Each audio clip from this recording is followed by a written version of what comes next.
Honestly silly, they might be giants, so. Yeah. Okay, I'm gonna do it this You way. don't have to continue record. Okay. I press stop and I press recording. Yeah, good job. I'm gonna fall.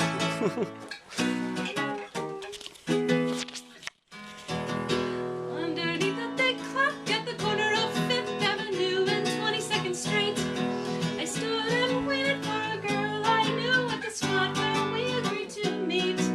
It was 4 minutes of 2. At 4 of 2, I stood waiting for the girl. I was 4 minutes early for the date we had planned. I was planning to say I was in love with her just as soon as she showed for a 2 o'clock date, and the clock said 4 of 2.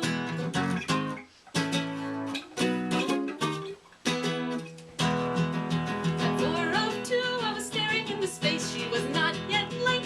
According to the clock, I was feeling nervous, so I kept looking up at the clock sticking out of the side of the building, and it still said 4 of 2.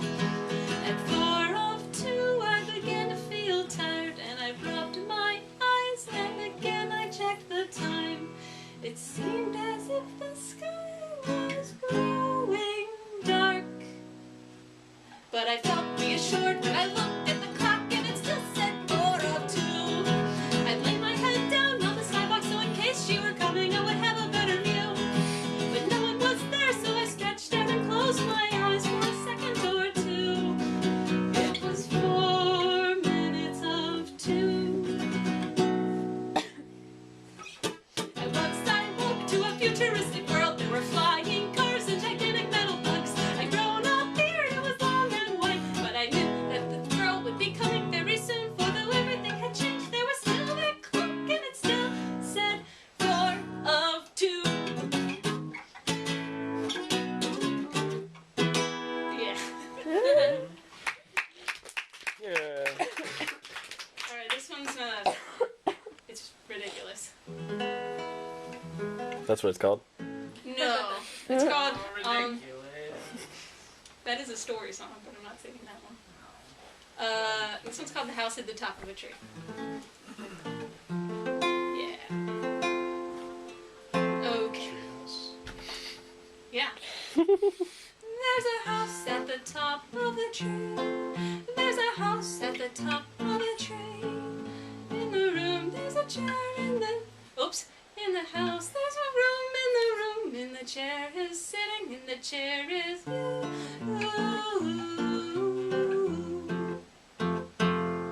There's a nose at the end of a snout of a dog with his head out the window of a car that's driving away from the tree. And at the top of a tree there's a house, and in the house there's a room, and in the room there's a chair, and in the chair is you. There's a plan to eat the house in the mind of a mouse in the woods, and the mouse in the woods has a smell that's detected by the nose at the end of a snout of a dog, and the dog has his head out the window of a car, and the car is driving away from the tree. At the top of the tree there's a house, and in the house there's a room, and in the room there's a chair, and in the chair is you. There are no more potato chips left in the empty bag in your hand, and the crumpling sound of the empty bag makes the mice get mad, and when the mice get mad it leads to a plan to eat the house, and the plan's in the mind of a mouse in the woods. Mouse in the woods has a smell that's detected by the nose at the end of a snout of a dog, and the dog has his head out the window of a car, and the car is driving away from the tree. At the top of the tree there's a house, and in the house there's a room, and in the room there's a chair, and the chair is you.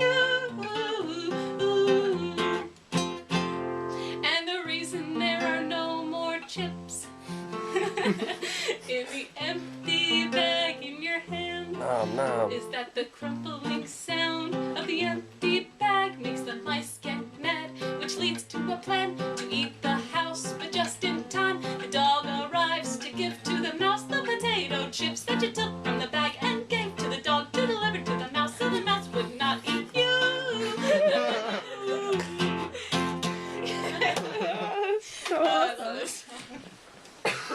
Yeah.